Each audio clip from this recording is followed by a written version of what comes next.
la paciente. ¿Ok?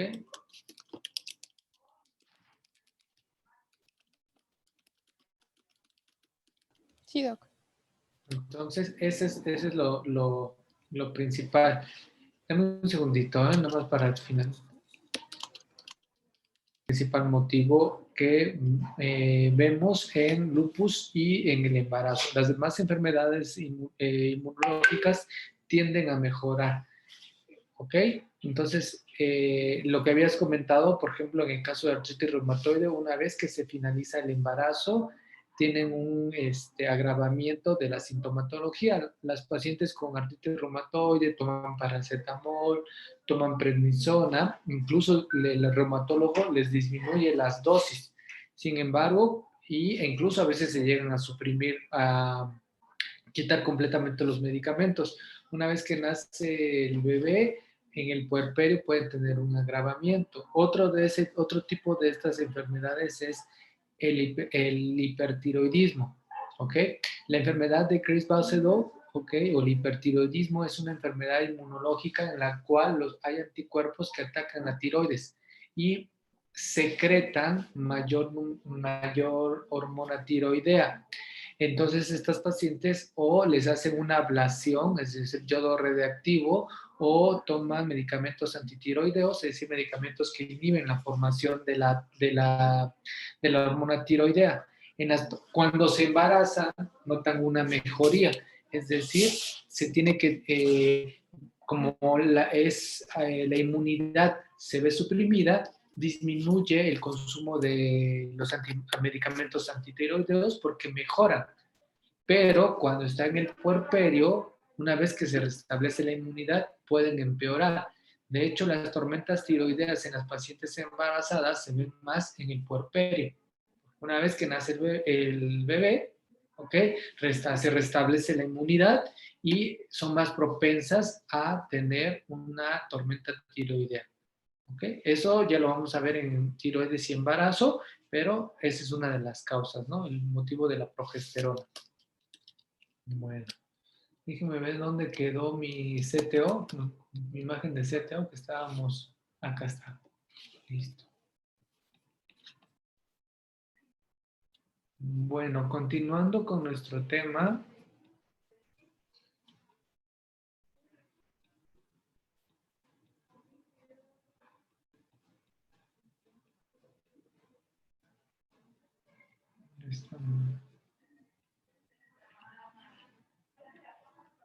Mastopatía.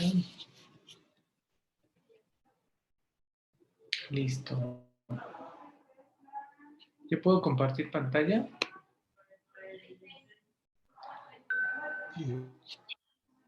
Listo. Ok. ¿Ya se ve? Sí, doc. ¿Listo? ¿Ya se ve? ¿Ya? Ok. Bueno, dentro de uno de los puntos más importantes son lo hematológico. Ok. Las células, ok, se incrementan a nivel hematológico. Ok, tanto los leucos, o sea, todo lo que tiene que ver con la serie blanca, como la serie roja, es decir, los eritrocitos, todo aumenta. ¿Ok? Los factores de coagulación también se empiezan a incrementar en su producción. ¿Ok? Esto tiene un papel importante. ¿Ok? ¿Por qué aumentan? Bueno, tiene una lógica simple, ¿no? Se tiene que, el consumo, el metabolismo en las pacientes embarazadas se incrementa. Tiene que llevar más oxígeno tanto a la mamá como para el bebé. ¿Ok? O sea, bueno, no es que directamente, pero tiene que llevar más transporte de oxígeno. Por lo tanto, ¿quién transporta el oxígeno? Pues de las células de la serie roja, ¿no? Son los que transportan el oxígeno, por lo tanto, se deben de incrementar. Recuerden que hay un mayor número o riesgo de infecciones, por lo tanto, las células blancas, las de la serie blanca, en este caso los leucos, pues se deben de incrementar para tener un mayor número de defensa. Esa es como la lógica. Y la paciente se va a presentar a un parto o una cesárea, es decir, va a haber un sangrado.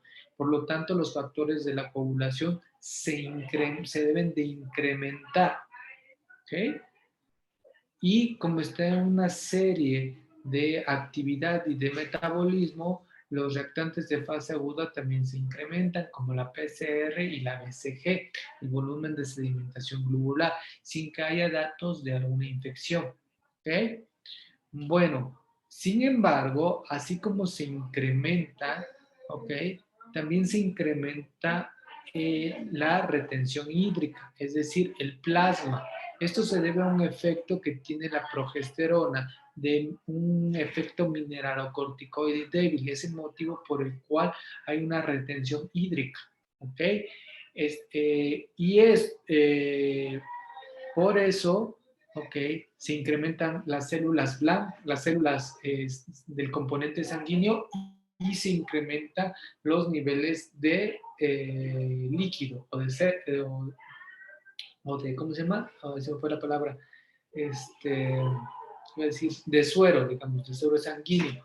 Pero la tasa o la proporción que se incrementan es de un 30% y un 60, un 80%. Entonces, hay un desbalance en ese incremento. Por eso se dice que hay una hemodilución de los componentes sanguíneos. ¿Ok? Ojo, todo se incrementa el líquido y se incrementa masa celular. Sin embargo, en comparación es más la cantidad de líquido que se incrementa que la masa celular. Por eso hay una hemodilución. ¿Ok? En la serie blanca, los leucos se incrementan. ¿A cuánto se incrementa? A 12,000. ¿Cuánto es lo normal en una paciente no embarazada, en un hombre? ¿Alguien me puede decir? Yo tengo De de 4.5 4.5 a a 11, 11. Doc. ¿De cuánto, cuánto? De 4.5 a 11. No, bueno, sí, de 4,500 a 10,000 es lo normal en alguien, un hombre o una mujer no embarazada. Sin embargo, en una paciente embarazada pueden llegar a 12,000 sin que tenga. Si un cirujano ve a una paciente con unos leucos de 12,000 o de 11,500, eso no es normal para él. Para mí, que yo veo embarazadas, ojo, ojo, estoy hablando paciente embarazada. ¿Ok? Para mí, eso es normal. Para un cirujano, una paciente que no está embarazada ve 12,000, está sospechando en otra cosa. ¿Ok? Para nosotros, 12,000 es lo normal. ¿Ok? En la serie roja, la hemoglobina tiende a disminuir. ¿Cuánto es lo normal de hemoglobina? Ustedes se toman una hemoglobina a Ciudad de México, ¿cuánto es lo normal? O aunque no sea Ciudad de México, en otro lado, ¿cuánto es lo normal? De 15 a 17. Ok. Naye, ¿eres tú? Sí, Ok, Naye, te tomas una biometría hemática. ¿Hasta cuánto es lo normal, dices, en ti? en mi 16, creo. ¿Fumas? ¿Mande? ¿Fumas? No, No, pues no, 16, 18 es para un fumador. Hasta 14, ¿ok? Entonces, en una paciente embarazada, yo voy a tener hasta 10 de hemoglobina, ¿ok? Entonces, lo primero que van a decir, entonces, ¿no tiene una anemia? ¿Ok? Bueno, no tiene una anemia, ¿ok? Las pacientes embarazadas pueden cursar con se le llama anemia fisiológica, ¿ok? Que no es que sea fisiológica, lo que pasa es que hay una hemodilución de los componentes. Entonces, la hemoglobina tiende a estar baja, ¿ok? Lo normal en una paciente embarazada, aquí va a depender de la literatura, de 10,5 a 11. ¿Okay? Eso es lo normal. En la vida real, aquí, lo menor que puede tener una paciente de hemoglobina es de 10. ¿Ok? Sin que esto sea anemia. ¿Ok? En una paciente normal, si nadie me enseña sus laboratorios y tiene una hemoglobina de 10 o de 10,5, eso es anormal. Vuelvo a repetir, anormal. Eso no está bien. En una paciente embarazada, eso es esperado, eso es normal. ¿Por qué? Vuelvo a repetir, porque hay una hemodilución de los componentes sanguíneos. ¿Ok? ¿Va? Entonces, leucos de 12, hemoglobina de 10. ¿Ok? Por lo tanto, el hematocrito puede caer a un 30 o a un 33%. ¿Ok? Eso es lo normal. ¿Va? La BCG, lo normal de BCG es de 20. En una paciente embarazada es hasta 40. ¿Ok? Que son los reactantes de fase aguda. ¿Va? Bueno, entonces por eso aquí podemos ver en la parte de abajo que dice a nivel hematológico hay una anemia relativamente fisiológica. Ahora lo saben por qué. Porque hay una retención hídrica. ¿Ok? Hay una leucocitosis. ¿Por qué? Porque se incrementan los leucos hasta 12.000 y es normal. Un cirujano ve la biometría hemática de mis embarazadas y la va a operar de apéndice. ¿Ok? Dice eso no es normal, para nosotros es normal. Y la coagulación aumentan los factores de coagulación. Los principales factores de coagulación que se ven incrementados es el 1, ok, 6, 8, 9 y 10. ¿Ok? Son los principales que se incrementan en el embarazo. ¿Ok? Las plaquetas, ¿cómo creen que estén? Primero, ¿cuánto es lo normal de plaquetas en una paciente no embarazada? De 150 a 450. ¿Quién dijo eso? Daniel, bueno, Luis Daniel. Daniel, ¿cuánto me dices que es lo normal? De 150 a 450 por 10 a la 2, creo. ¿Qué 3. quiere decir en español? ¿Qué quiere decir? ¿Miles? En conclusión, ¿cuánto? Estás correcto, pero eso que dices que elevado a la 150 mil. potencia y raíz cuadrada, De 150 en mil a 400. conclusión, ¿qué quiere decir eso? De 150 mil ¿Perdón? a 150 mil a 450 mil. Así es, eso es lo normal. En las pacientes embarazadas es hasta 100.000. ¿Ok? ¿Por qué tiende a bajar? Bueno, hay muchas teorías. Una de ellas es por un incremento en la agregación plaquetaria. ¿Ok? Otra teoría es por la hemodilución de los componentes sanguíneos. Entonces, hay hemodilución de los componentes sanguíneos, hay consumo de plaquetas, ¿ok? Entonces, por eso se ve disminuido en las pacientes embarazadas. Ojo, las plaquetas también se incrementan como los leucos, como los factores de coagulación. Sin embargo, puede predominar la hemodilución, ¿ok? Por eso lo normal es hasta 100.000. ¿Listo? ¿Hasta aquí alguna duda o pregunta?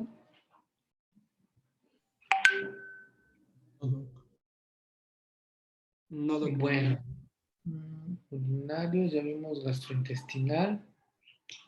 Ok, muy bien. Otro punto muy importante es que recuerden que una de las hormonas que se está produciendo es la progesterona. Sin embargo, hay otra hormona que se está produciendo a nivel del bebé, que es la gonadotrofina coriónica humana, que se produce en el sincitio trofoblasto. ¿Sí? Esa gonadotrofina coriónica humana comparte una subunidad, ¿ok? Que es la subunidad alfa. ¿Alguien me quiere decir qué importancia tiene esto? ¿No? Los que estudiaron. Es que, bueno, yo me acuerdo que era porque la placenta al principio puede producir ella solita todas las hormonas, ¿no? Necesarias de la mamá, o sea, cumple ese papel, Sí, sí, totalmente de acuerdo. Sí, pero así no. es. Por eso te vuelvo a repetir, la gonadotrofina en el inicio del embarazo se produce la gonadotrofina coriónica. ¿ok? En el citotropoblasto. Esto es parte de la placenta. Ok, esta hormona que se produce es la hormona del embarazo. ¿Ok? Cuando ustedes, cuando ustedes quieren saber si alguien está embarazada, le piden cuantificación de gonadotrofina coriónica humana. ¿Ok?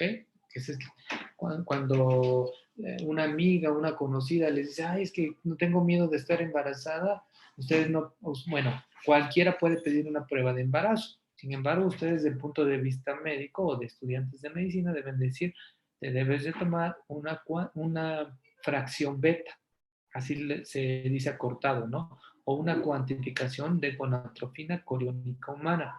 Esta hormona se produce en el citotropoblasto. Esta es la hormona propia del embarazo. Esta es la hormona que se detecta en los kits de embarazos, en las pruebas caseras. ¿Sí?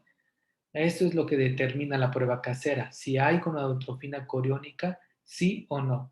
Las pruebas de embarazo que están en las farmacias son pruebas cualitativas, es decir, me dice sí o no, hay o no hay presencia de hormona del embarazo, ¿ok? Y salen positivas cuando son mayores a 25 unidades, ¿ok? Pero son pruebas, vuelvo a repetir, cualitativas, de cualidad, es decir, nada más me dice sí o no, o sea, está presente o está ausente. Esas son las pruebas de embarazo.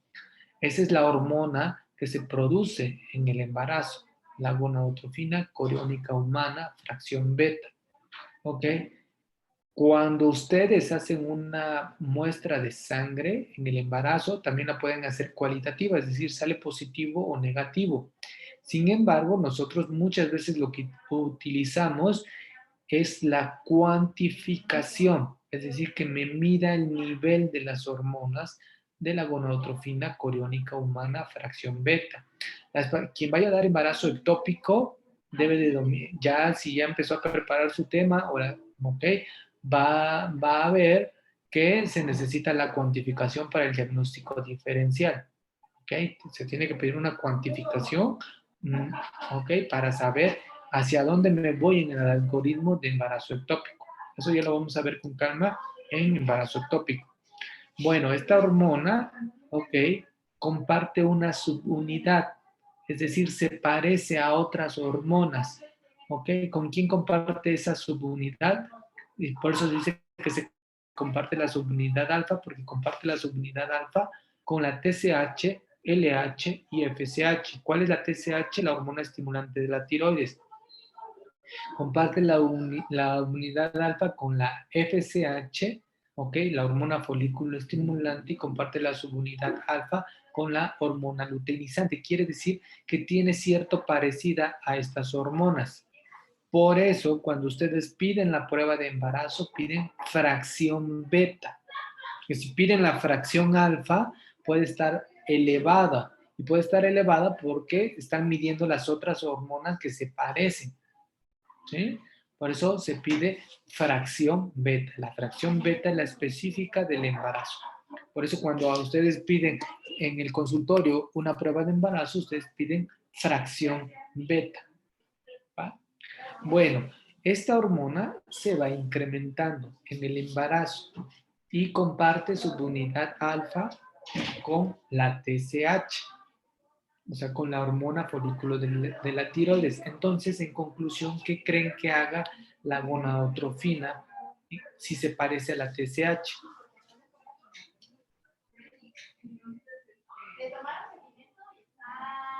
Aumentar la producción de hormonas tiroideas.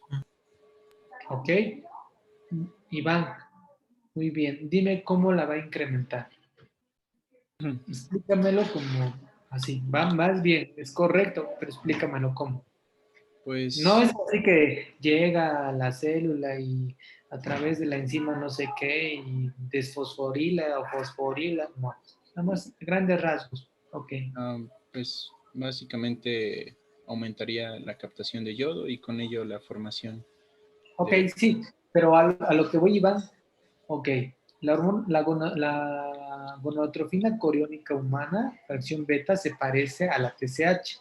Entonces tú mismo, Iván, acertadamente me dices, bueno, si se parece, Si aumenta en el embarazo, porque esta hormona va aumentando en el embarazo y se parece a la TSH, hay mayor riesgo de producción de hormonas tiroideas, ¿correcto? Ujú. Entonces, ¿qué es lo que hace? La gonadotrofina coriónica humana se va incrementando conforme va avanzando el embarazo, se va incrementando, se va incrementando, se va incrementando. Recuerden que 25 es lo mínimo para cuando sale positiva una prueba.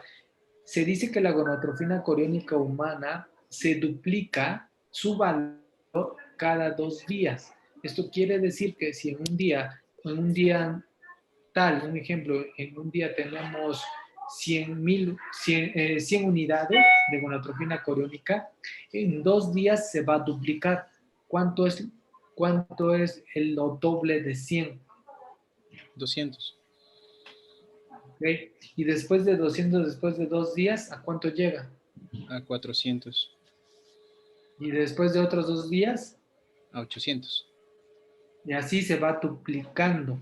Esto es muy importante que ustedes lo sepan, porque también en embarazo ectópico es muy importante saber esto, que la gonadotrofina coriónica humana se debe de duplicar cada 2 días. Entonces tiene, un ejemplo, tiene 200, 400, 800, 1600, se va elevando, se va elevando, se va elevando. ¿Ok? Y conforme se va elevando, ¿ok? Más tiene su efecto similar a la TSH. Esta hormona llega aquí la gonadotrofina, va circulando en todo el cuerpo, ¿ok? Y como tiene semejanza con la TSH, cuando va circulando y llega a la tiroides, libera la producción de tiroides. ¿Ok? La libera. Entonces, la paciente embarazada se elevan los niveles de la hormona tiroidea, se elevan por todo su cuerpo. Y cuando pasa por cerebro la señal, o sea, a nivel sanguíneo, ¿ok? El cerebro detecta que hay mucha hormona tiroidea. ¿Qué es lo que hace el cerebro? Manda la señal para que ya no se produzca hormona tiroidea. Por eso la TSH disminuye. Porque dice, hey, güey, ya hay mucha tiroides, ya no produzcan más. Ya, se cierra la producción de TSH. Sin embargo, la TSH se forma en adenohipófisis. ¿Ok? A nivel del hipotálamo llega la señal de que hay mucha tiroides. Le dice al cerebro, güey, ya hay mucha tiroides, no chingues. Entonces el hipotálamo le manda la señal a la hipófisis, ¿ok? Y le dice, ya no produzcas más TSH. En el hipotálamo, la TSH ya no sale, ¿ya? Dice, ok, ya hay mucha tiroides, ya, ahí se queda. Sin embargo, la gonadotrofina sigue, como se sigue duplicando, se sigue elevando y pasa por la tiroides y sigue liberando. ¿Ok? Entonces la TSH está suprimida o disminuida y las hormonas tiroideas están elevadas. ¿Cómo se llama eso en español? Eso es un hipertiroidismo. ¿Ya llevaron endocrino? No, todavía no. Cuando llevan endocrino ya van a sacar 10 en tiroides, porque van a decir, la paciente hipertiroidea tiene la TSH suprimida y los niveles de T3 y de T4 elevados. ¿Okay? En las pacientes embarazadas hay un hipertiroidismo transitorio. Como su nombre lo dice, transitorio. Mientras se está elevando la gonadotrofina coriónica humana fracción beta, se va a estar liberando TSH. Perdón, se va a estar liberando hormonas tiroideas. Al liberarse hormonas tiroideas, la TSH se va suprimiendo. ¿Ok? Sí, ahorita van a checar el tema de hipertiroidismo, así a grandes rasgos, no quiero una monografía, nada más, hasta le ponen en Google hipertiroidismo y te va a decir TSH suprimida y aumento de T4, ¿ok? Estos cambios son propios en el embarazo. Esta es una teoría por el cual se explica las pacientes tienen mucho vómito, que es la hiperemesis gravídica, que puede ser una mala adaptación a la gonadotrofina coriónica, es decir, está muy nerviosa, muy ansiosa, los ojos saltones, insomnio y vomita. Aparte, que ya vimos que el tracto gastrointestinal hay un retardo en el vaciamiento gástrico. ¿Ok? Por eso las pacientes embarazadas se dicen que están muy ansiosas, así. ¿Sí? ¿Por qué? Por un hipertiroidismo transitorio. ¿Ok? Por eso, si nos vamos aquí a esta parte donde dice en los cambios fisiológicos a nivel endocrinológico, uno de los puntos más importantes es que hay aumento de la GNH y por lo tanto hay una supresión de la TSH, porque se empiezan a incrementar los niveles de la hormona tiroidea. Pero ojo, siempre es algo paradójico. Aumentan los niveles de tiroides, es un feedback negativo, pero aumentan los niveles de tiroides y se suprime la TSH. ¿Ok? ¿Por qué se suprime? Porque ya hay mucho. Bajan los niveles de hormona tiroidea y se eleva la TSH. Por eso en una paciente hipotiroidea, la TSH está elevada. Porque la lógica sería que las pacientes con hipotiroidismo la TSH estuviera elevada. No, la paciente con hipotiroidismo la TSH está elevada. ¿Por qué? Porque está mande y mande la señal de que no tengo tiroides, no tengo hormona tiroidea, no tengo. Del tálamo sale la señal de que le dicen, no detecto hormona tiroidea. Y le dice, güey, adenopófisis, saca TSH. Entonces la adenopófisis saca TSH. ¿Ok? Pero como no funciona bien la tiroides, no se libera la hormona tiroidea, pues se sigue, porque no hay ninguna señal que la detenga, ¿va? Entonces, en las pacientes embarazadas va a haber un hipertiroidismo transitorio, ¿ok? ¿Alguna duda hasta acá? ¿No? No, doc. Ok. Bueno. Entonces, esos son los cambios fisiológicos del embarazo, ¿ok? Un punto muy importante es los cambios metabólicos. A nivel del páncreas, ¿ok? Hay una hipertrofia de sus células, ¿ok? Por lo tanto, hay una mayor producción a nivel de insulina. Las pacientes embarazadas en primer trimestre tienden, ¿ok?, a tener cuadros de hipoglucemia. Y esto se debe a que hay una mayor liberación de insulina por el aumento del tamaño del páncreas y de sus células. ¿Ok? Sin embargo, ojo, esto es primer trimestre. ¿Okay? Entonces, las pacientes embarazadas en primer trimestre tienden a tener cuadros de hipoglucemia. La hipoglucemia es matutina. ¿Okay? Y esto se explica porque la progesterona también hace que haya una hipertrofia del páncreas y de sus células. Y por lo tanto, mayor liberación de insulina y por lo tanto, niveles bajos de glucosa. Sin embargo, a mitades del al inicio del segundo trimestre y tercer trimestre se invierte. Es decir, las pacientes empiezan a tener cuadros de hiperglucemia. ¿Y esto por qué se debe? Se debe principalmente a la producción hormonal por los esteroides, pero principalmente por una hormona que se llama lactógeno placentario. Esta hormona lactógeno placentario hace que las células, ¿ok? Hace que las células de los receptores de insulina disminuyan en su funcionamiento, ¿ok? ¿Y por qué hace esto? Vuelvo a repetir, todo tiene una lógica, ¿ok? Y la lógica es la siguiente. Imagínense lo normal en un hombre o en una mujer es lo siguiente. Yo como, ¿ok? De hecho, ahorita me voy echando colación cuando no tengo hambre. Yo como, ¿ok? No sé, me echo una torta, ¿ok? Yo como, ¿ok? Al terminar de comer, los carbohidratos se absorben y circulan a nivel sanguíneo, ¿correcto? ¿Ok? Se elevan. Y se dispara la señal de que que comí y que se elevaron los niveles de glucosa. Mi insulina, ¿qué hace? Está así, la insulina basal. Este es carbohidratos y esto es insulina. Se eleva la insulina, los carbohidratos. Esta es mi insulina basal. ¿Qué le pasa a la insulina? ¿Se va para abajo o se eleva? Se eleva, ¿no? Y agarra, digamos, a los carbohidratos y los mete al músculo, ¿no? ¿Para qué? Para que yo me sienta cansado, pueda caminar y todo. ¿Ok? Los niveles de glucosa entonces bajan, ¿no? Yo como, se eleva mi glucosa y se eleva el pico de la insulina para que vaya disminuyendo la glucosa a nivel sanguíneo.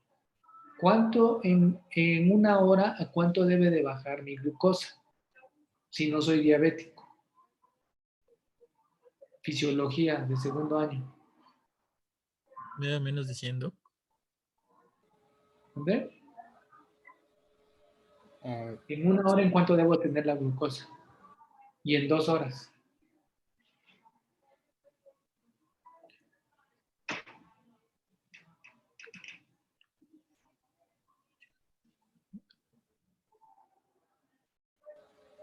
Por eso los diabéticos le dicen, tómate después de que desayunó. Abuelito, después de que desayunó, píquese para ver cuánto tuvo de glucosa, ¿no? Y así saben si está controlado o no. ¿Correcto? Entonces, una paciente normal, yo no veo pacientes hombres, a las 2 horas debe tener 120, fisiología, ¿sí? Debe de bajar su glucosa. Si a las 2 horas tiene 150, 180, no, es que me eché unos taquitos. Así te hayas echado a todo el puerco, ese nivel de glucosa te tiene que haber disminuido, ¿no? Eso es lo fisiológico. Bueno, eso es en una paciente normal, en alguien normal, ¿ok? Si supongamos que yo embarazada, ¿ok? Como, ¿ok? Tengo un bebé adentro, como, ¿ok? Se eleva mi glucosa a nivel sanguíneo, se eleva, y mis cambios fisiológicos, y mi fisiología sigue normal, a las 2 horas disminuye la glucosa a nivel sanguíneo, ¿no? Eso es lo normal. Pero el bebé, los bebés no desayunan, comen o cenan. Como nosotros, de que, voy a desayunar con mi mamá. No, nos toca comer ahorita. Nos toca cenar. No. O el bebé no dice, chin, ya tengo hambre. Bueno, me voy a esperar a la comida, a ver qué van a dar. No. El bebé en el momento que quiera los requerimientos, los succiona. Por lo tanto, la paciente embarazada debe de tener un pool, ¿ok?, de glucosa mayor a lo normal por los requerimientos del bebé. Porque si no, la paciente, si no funcionara todo esto, ya come, se absorbe la glucosa a su cuerpo y puede haber momentos de hipoglucemia que son fatales para el bebé. Por eso la paciente embarazada debe de tener elevada la glucosa, pero hay límites de la normalidad. No porque debe de estar elevada, es así de, sí, tía, échele más porque debe de tener 200 de glucosa porque eso me dijo el doctor. No. Debe de haber, es verdad que debe de estar elevado. Esa es la función del lactógeno placentario, retardar la absorción de la glucosa para que el bebé pueda tener su suministro de glucosa en el momento que él lo desee. Esa es la función del lactógeno placentario. ¿Y cómo retarda esa absorción? Haciendo intolerancia una intolerancia al funcionamiento de la insulina. Eso es lo normal. ¿Ok? Sin embargo, hay pacientes que pueden desarrollar diabetes. ¿Por qué? Porque ya tienen predisposición genética, ya tienen cierta lesión en el funcionamiento del páncreas, tienen cierto grado de obesidad y por lo tanto, al estar embarazadas y al elevarse el lactógeno placentario, pues es como la gota que derramó el vaso y ¡pum!, desarrollan diabetes en el embarazo. Esa es la causa por la cual las pacientes desarrollan diabetes en el embarazo. ¿Ok? Se debe a la producción de lactógeno placentario. Cuando ya veamos la clase de diabetes gestacional, vamos a ver que el tamiz precisamente se hace a partir de la semana 24, que es cuando es el pico máximo del funcionamiento del lactógeno placentario. ¿Ok?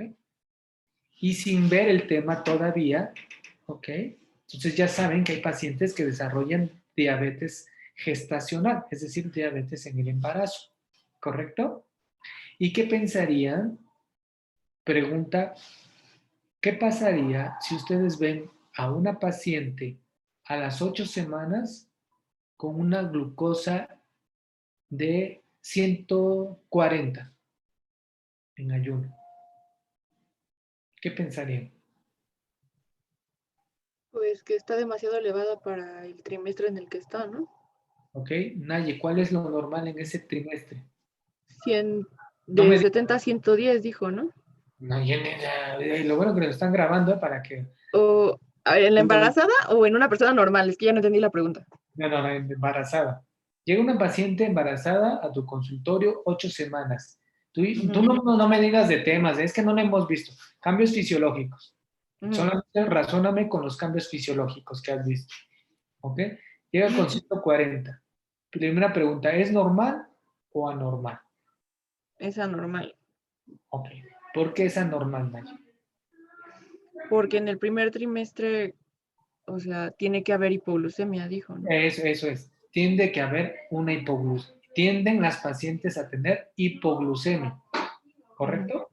Nunca dije valor. Ya ahí sí no sé dónde se inventaron el valor, pero ojo, yo no te estoy pidiendo valores, nada más dime. Tu lógica oaxaqueña, lógica.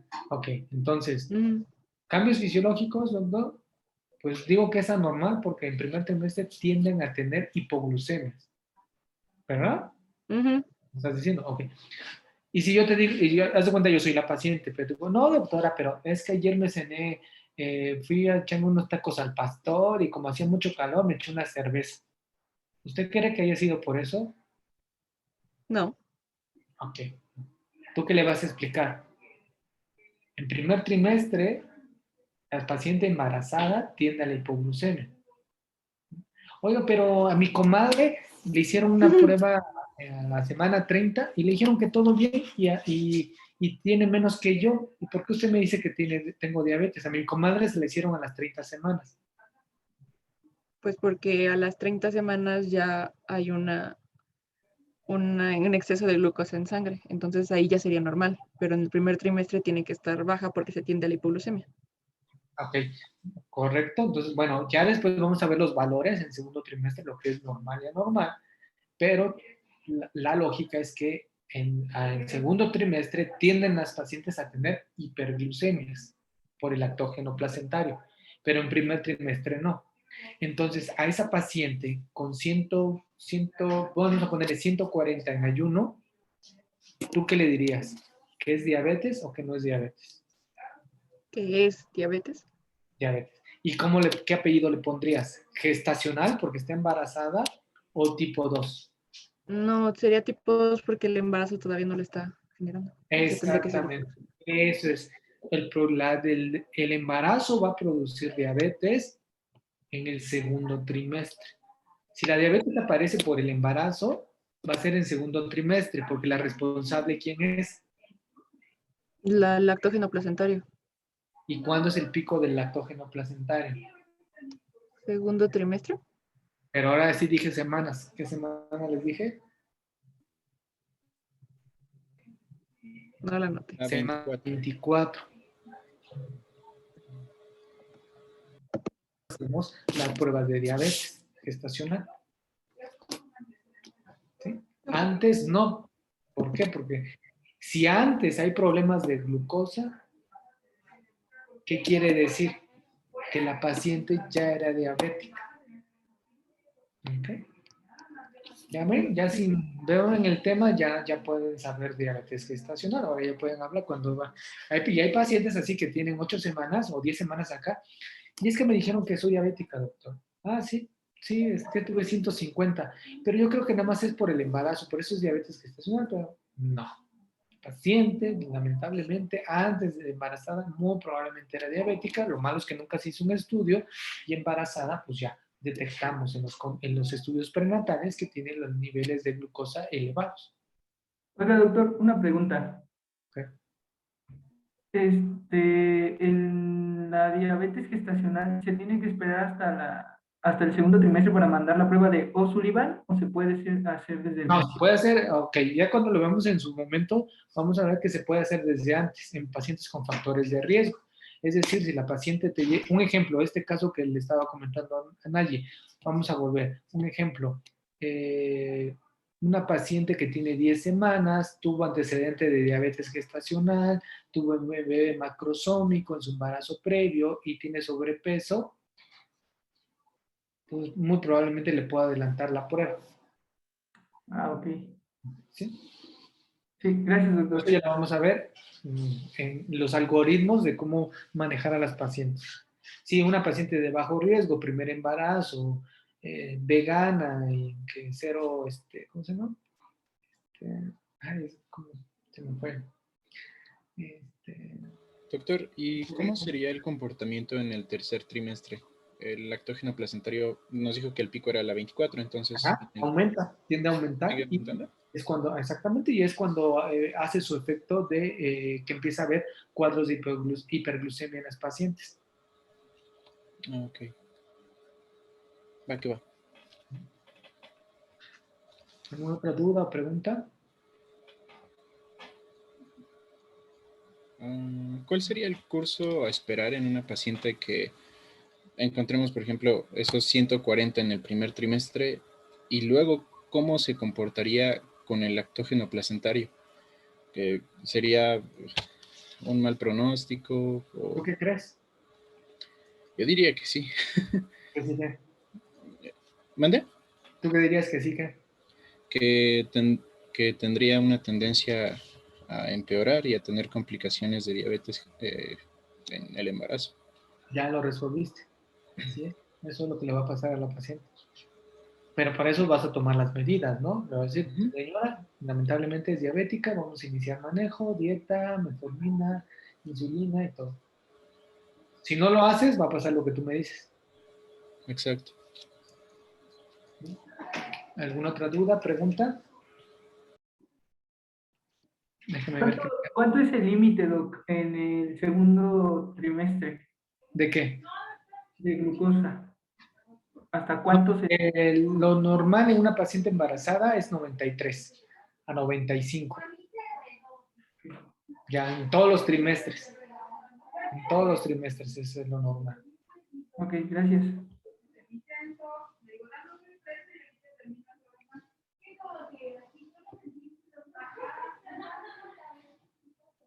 Listo, listo. Pues yo creo que ya no me hace falta. Suprarrenal. ¿Alguna duda, pregunta?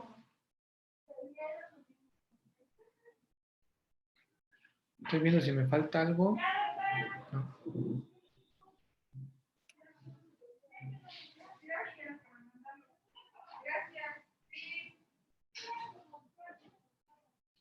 Ahí está. De hecho, aquí está el resumen de esas hormonas: progesterona, estradiol, gonatrofina coriónica y lactógeno placentario. ¿Sí la ve? ¿Ok? Sí, doctor. sí, ve. Listo. Recuerden que yo siempre les doy el resumen o los puntos claves del tema. Se supone que ustedes debieron haber leído, ok, cambios fisiológicos. Yo les voy, por eso pregunto, ¿hay dudas o preguntas? ¿Todo claro? Que luego cuando reprueban, ay, doctor, ¿por qué me reprobó?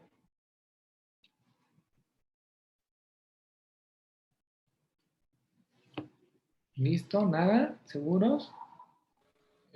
Doctor, también creo que hay algunos cambios hepáticos. Uh-huh. Creo que no los mencionamos, el aumento de colesterol y ¿Cuál? triglicéridos. Ah, ¿como cuál? Dime. El aumento de colesterol y triglicéridos. Así es. ¿Qué pasa, Iván? Bueno, en el manual no venía mucho del tema, pero sí decía que había un aumento en hígado aumentaban colesterol y triglicéridos, también aumentaba fosfatasa alcalina, aumentaban también las fracciones alfa y beta de globulinas. La fosfatasa alcalina aumentaba, creo que 2 veces más de lo normal. No era normal el aumento de transaminasas, nunca era normal el aumento de transaminasas, y disminuían albúmina y creo que globulina. Sí, mira, lo más importante a nivel hepático es que efectivamente aumenta el colesterol, triglicéridos, ¿ok? Y disminuye, más que disminuye, hay una hemodilución también con la albúmina, ¿ok? La albúmina en las pacientes embarazadas es baja. También esto explica por qué puede tener edema la placenta por una disminución de la presión oncótica. ¿Pasa, no? ¿Okay? Entonces también por eso puede haber un edema en las pacientes embarazadas. Y a nivel de colesterol y triglicéridos, estos se ven aumentados. También tiene una lógica. ¿Por qué creen que aumenta el colesterol el colesterol principalmente y los triglicéridos en las pacientes embarazadas? Porque son una fuente de energía. Puede ser. Vas correcto en lo de la fuente. Son una fuente precursor para la formación de ¿Hormonas? Las hormonas. También todo tiene una lógica. Las pacientes embarazadas tienen una mayor producción hormonal.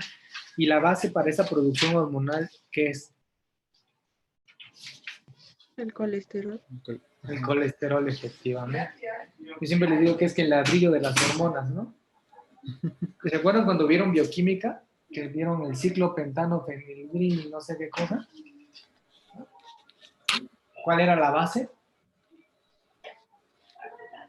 Entonces, todo eso. Entonces, es la base de la producción hormonal. Por eso tienden a aumentar el... Y sí, qué bueno que me comentes esto porque es normal que en las pacientes en el control prenatal, cuando lleven sus estudios prenatales, vean el colesterol, los triglicéridos elevados y se asusten.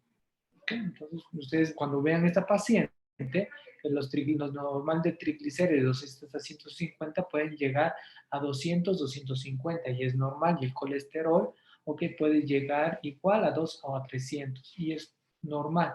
Ustedes cuando le digan, señora, esto es normal, es esperado en el embarazo que se eleve el colesterol porque es la base para la formación de las hormonas. Sin embargo, después del embarazo ya no es normal. ¿Sí? ¿Alguna otra duda o pregunta?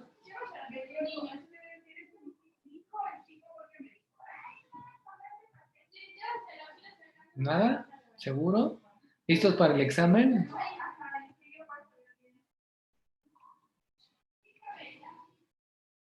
¿Seguro? ¿Quién empieza con aborto? ¿Janet o cómo se llama? Yo, Alejandra. Ah, Alejandra. ¿Listo? Entonces ya mañana tu próxima clase. ¿Ya me mandaste tu clase? No. No, pues como había dicho que 3 clases, ¿Ya la cuántas programé clases? 2. Ah, entonces me falta otra clase, Ale. ¿Sí? Sí. Ah, bueno. Bueno, pues ya terminamos porque no hay dudas, no hay preguntas.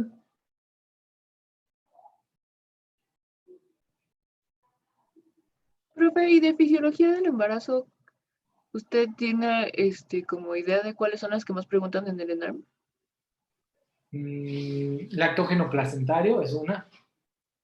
La número 1 que les van a preguntar. ¿Ok? Lactógeno placentario. Y gonadotropina y TSH. Es donde... ¿Por qué? Porque es la base. Listo. Gracias. Entonces no hay preguntas porque si no van a poner en aprietos a Ale para mañana su clase. Que dice que como te dije que se confió, que dijo que... En cuanto a los cambios dermatológicos, doctor, bueno, está lo de las estrías, la hiperpigmentación. ¿Algo que sea relevante en ese apartado? No, nada más es la hiperpigmentación que se debe, ¿ok? Por los melanocitos, ¿ok? Recuerden que a las pacientes embarazadas se les hace la línea alba a nivel abdominal, la línea morena, perdón, y los pezones se le hiperpigmentan, ¿ok? Y también salen a nivel de los pezones unos como barritos que se llaman glándulas de Montgomery, ¿ok? Eso también es muy importante porque luego las pacientes embarazadas van asustadas con ustedes porque les dicen que embarazadas, ojo, notan que al nivel de los pezones les salen barritos. Y no son barritos, son las glándulas de Montgomery. Esto es normal porque la glándula mamaria se está preparando para la lactancia. Los pezones se hiperpigmentan. De hecho, son los puntos claves antes de todo esto, de una cuantificación de hormona, antes de los signos de embarazo, esos que hablan de en los años 30, 40 o de la edad, no sé, en la edad romántica de la medicina, yo le llamo así, ¿ok? Que miran el signo de no sé quién. Es más, si me preguntan los signos, yo ya como soy millennial, no se crean, yo ya como soy de acá, yo ya soy de ultrasonido, de cuantificación, ya no vemos esos signos de, vamos a ver el signo de, es más, de chiste les voy a decir de Chaguatí, ni me acuerdo. Esos los repasé cuando yo fui estudiante. Actualmente, ya, honestamente, ya ni los vemos, ¿ok? Por eso digo, en el momento romántico de la medicina. Pero, como tip cultural o un tip, sospechamos de una paciente embarazada, ¿ok? Cuando tiene el pezón hiperpigmentado. Es la primera señal que nos da, ¿ok? Ustedes ven y de repente, no sé, un ejemplo, ¿no? Amiga, ay, ¿por qué tienes tan manchado tu pezón? No estarás ay, se me retrasó la regla. Pues lo primero que viene es, ¿no estarás embarazada? Porque no es normal que se manche tu pezón, que se oscurezca. O que se noten los montículos de Montgomery, como si tuviera unos barritos. E incluso todavía antes, ¿ok? Cuando se ve el seno con una red venosa. ¿Ok? También es un signo de embarazo. Y la línea morena es otro signo de embarazo. ¿Va? Déjenme un segundito porque si no me van a cerrar aquí.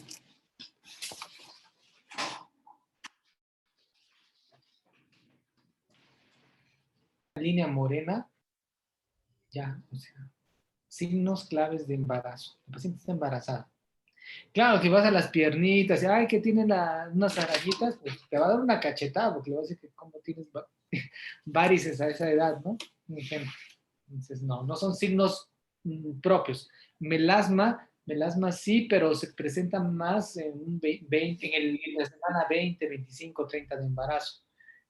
No vayan a ver a alguien en la calle, oiga, tiene melasma, está embarazada, pues no, a lo mejor se expone mucho al sol o no es un signo muy concreto de embarazo. Los que le estoy diciendo son claves, eso sí. Y si te dice que no, pues amiga, ve al dermatólogo porque pues no es normal. Si dices que no estás embarazada, ve al dermatólogo. Entonces, esos son los puntos claves. Los otros signos de que se ve hiperémica la vagina, honestamente, nunca los he visto. Y es más, ustedes ya ni los van a ver. ¿Por qué? Porque ahorita todo es ultrasonido, todo es prueba de embarazo. ¿Okay? Si ustedes llegan, la otra vez estaba discutiendo con aquí, ¿no? Porque si llega una paciente a su consultorio con sospecha de embarazo, ¿qué le van a pedir? Cuantificación de fracción beta de HCG. ¿Cómo se llama? ¿Cuantificación de qué? Fracción beta de Ajá. HCG. O de gonadotrofina coriónica humana. Ajá. ¿Okay? Entonces, eso le piden, ¿no? Supongamos, Ale, tú vas estás embarazada, un ejemplo, ¿no? ¿Cómo crees que imaginas que van a revisar a tu bebé? No te escucho, Ale. ¿Cómo, perdón? Se me trabó. ¿Cómo revisarían Si tú estuvieras embarazada o una conocida tuya estaría embarazada, ¿cómo revisan al bebé? Pues con un ultrasonido, ¿no? ¿Verdad? ¿Sí? Bueno, ¿a qué voy? La discusión que estaba con unos compañeros era de que la clínica, ¿no? Ok, yo sí estoy a favor que siempre la clínica, pero cuando va una paciente embarazada a que le revisen al bebé, lo que antes se hacía era medir el fondo uterino, las maniobras de Leopold, pero para eso existe el ultrasonido actualmente, ¿no? La prueba de embarazo, antes no había pruebas de embarazo, no eran accesibles, tanto que hacías todo esto, ¿no? Señora, descúbrase sus senos, vamos a ver si no tiene la red venosa, los montículos de Montgomery, la hiperpigmentación de la areola, la línea morena, ¿ok? Los signos vaginales, que edema o mucosa violácea, ya no. Tanto que la señora es más, no le baja la regla y viene con ustedes porque ya tiene una prueba positiva de embarazo, ¿no? Casera, que cuesta 50 pesos, 60 pesos. Entonces, por eso este comentario va a que esos signos ya no los vemos, ya casi no lo hacemos. Lo que todos hacemos es la cuantificación y para revisar al bebé es el ultrasonido. Con eso corroboramos si la paciente está embarazada o no. La paciente, el compañero que vaya a dar el tema de embarazo ectópico, si una paciente trae una prueba positiva y no veo nada en el ultrasonido, es ahí cuando yo voy a hacer un algoritmo para diagnosticar, descartar o confirmar un embarazo temprano o un embarazo ectópico. ¿Ah? ¿Listo? ¿Dudas, preguntas? ¿Todo claro? Chingale, pues mañana te va a tocar. No te escucho, Ale, ¿qué? Ah, que entonces al ratito se lo mando. Uh-huh. Pues dile a tus compañeros, no se pusieron vivos, no preguntaron nada. Ayúdenle a Ale, ya. Ni siquiera. Ah, no te creas, Ale. Ok, ya terminamos cambios fisiológicos, ¿va? Si no hay dudas, seguro que no hay dudas. También no creas que soy gacho. ¿Cuándo quieres dar tu clase? Pues el lunes está bien. Oh, sí, Ujú. te lo dijiste en 2 semanas, doctor. Mejor aún. Ah, pues cuando quieras, Ale. Sí, sí. En 2 semanas la vemos, ¿eh? Nada, no te creas. El lunes, tus compañeros, ¿qué dicen? Sí, está Sí, es excelente. Sí, para el lunes. detallarlas. Sí, el De lunes. acuerdo. Ok. Me gusta Bueno. especificarnos. Doctor, ¿de dónde leemos embarazo ectópico? ¿De CTO o de...? Ah, no, embarazo. A ver, ya me mandaste la lista ya, ¿verdad? De tus compañeros. Ya, doctor. A ver. Siguiente tema es aborto. Eso sí lo puedes dar del CTO, ¿va? Va. De Ale, de lo que te voy a preguntar del CTO, mándame la clase, pero lo que debes de dominar son definiciones. Ok, ¿Ok? Espero tu clase, Ale, a más tardar el sábado, sí. porque también tengo cosas que hacer, entonces, ¿ok? Para revisarla, ¿va? Luego sigue aborto, luego ¿quién sigue? Yo, embarazo ectópico. Ectópico. Ectópico, sí necesitamos ahí sí lo vas a investigar. No, donde gustes, en un PDF o Ok. algo, pero necesito que me mandes la clase. Iván, ¿qué te toca? ¿Dónde? Ah, no, todavía no me toca un tema. Como me la preguntaste de ectópico. Sí, es que me confundí, pensé que era el siguiente tema, pero es amenaza de aborto. Sí. Sí, Ok. aborto, todo lo que es aborto, ¿no? Sí. Y luego de embarazo ectópico sigue mola. ¿Quién toca mola? A mí, doctor. Gabriel Mola sí lo podemos ver del CTO, pero también necesito que le agregues de algún otro libro, de que mandes. Ok, sí, doc. De nadie de embarazo ectópico, diferenciar, bueno, Para que no te confundas cuando hagas la clase, hay que recordar que hay embarazo ectópico roto y no roto. Ujú. Y es una clínica totalmente diferente. Roto y no roto. Ok. Y la clase va preparada para 45 minutos, por eso necesito que me la manden antes. Son 45 minutos de clase y 15 de preguntas. Sí, doctor. Y todos ya debieron haber leído el tema, porque luego no, doctor, ¿cómo dijo que? ¿Qué no leíste?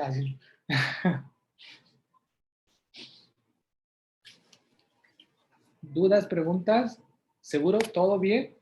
Doc, no sé si podría dar algunas referencias para los que estamos ya en el segundo bloque, que es sangrado de segunda mitad del embarazo. Como segunda referencia, no tenemos. Alguna referencia. Por ejemplo, ¿Bibliográfica? sí, la bibliografía, pues lo que conoce. Déjate la mando de una vez. Te la mando. Doc, ¿Qué? ¿cree que puedo mandar el temario? ¿Sí? Gracias.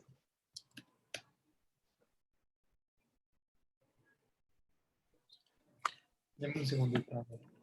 Estoy compartiendo todo y van a ver ahí. Digo, no, fíjense que el doctor ahí se le truena la...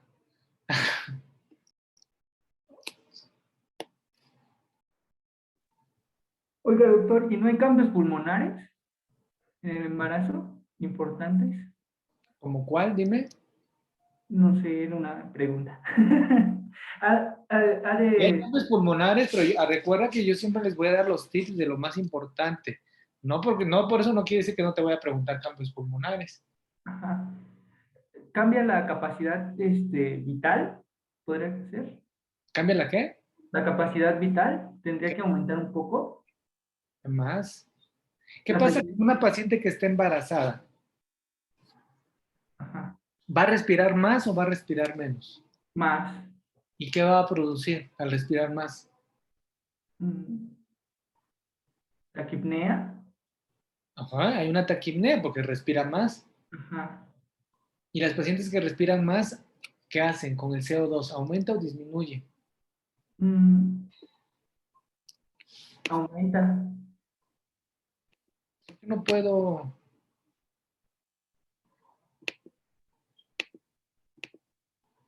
Listo, ya.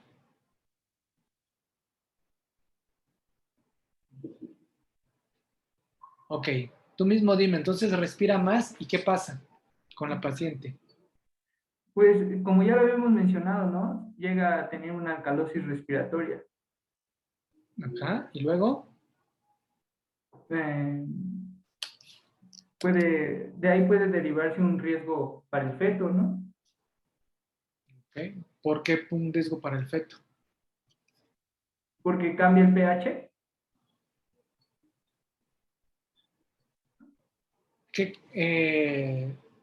No. Listo, les voy a mandar el temario. No, lo que pasa, mira, en conclusión, lo que pasa es que hay un aumento de la ventilación y hay una alcalosis respiratoria, pero eso es propio de los cambios fisiológicos y esto se amortigua, pero no quiere decir que le afecte al bebé. Es como la hiperglucemia en la paciente embarazada en segundo trimestre que le llega a afectar. No, es un mecanismo que hace el embarazo para compensar todo esto. Ok. Pero la respiración en sí no es que no sea importante, pero no es uno de los puntos importantes a nivel clínico, como los cambios hemodinámicos. Un ejemplo, ¿qué pasaría? ¿Me repite su nombre? Brian. Brian. Ok, Brian, ¿qué pasaría si llega una paciente 8 semanas a 10 semanas de embarazo? Llega a tu consultorio, ¿ok? Con una presión de 140/80.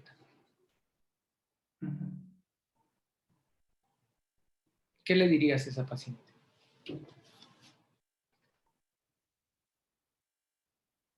Que esté estable, ¿no? se encuentra estable. Está estable, ¿verdad? Muy bien. Entonces, ¿qué le dices? No, está estable, señora, ya no necesita nada.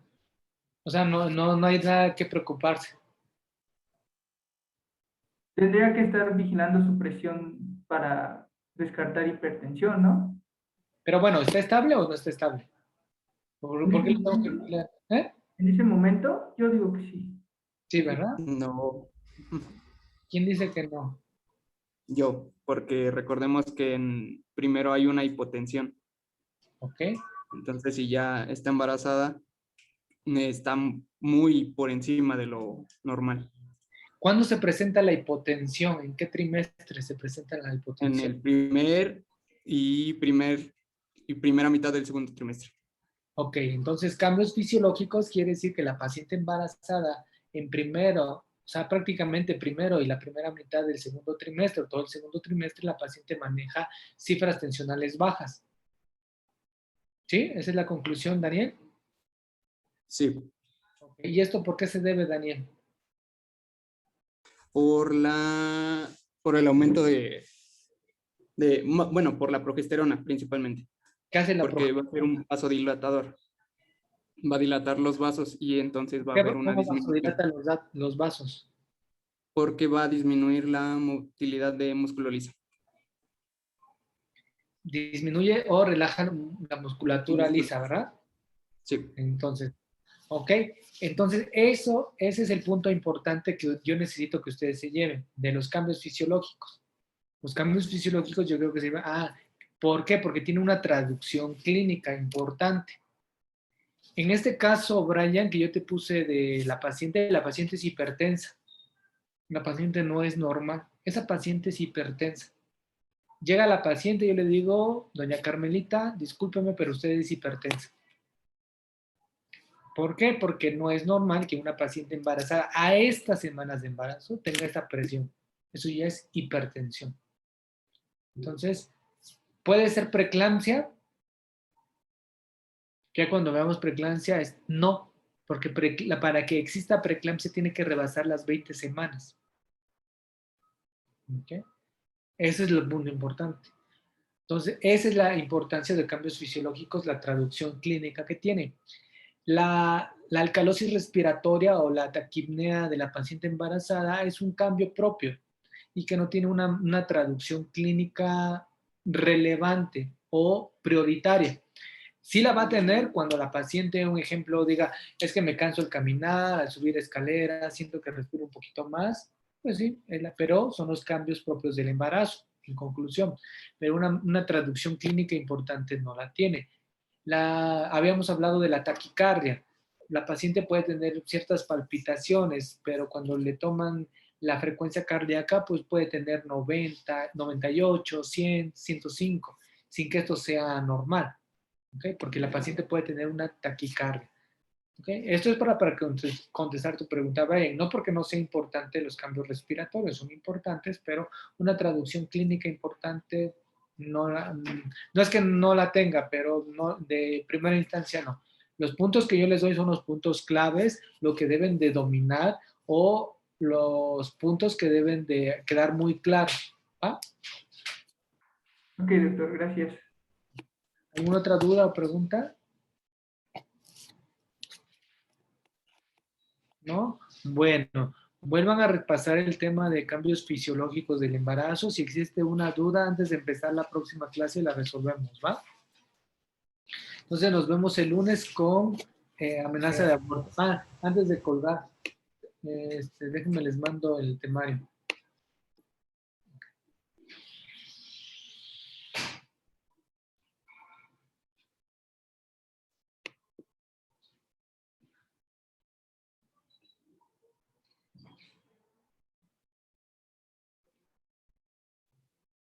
Porque como...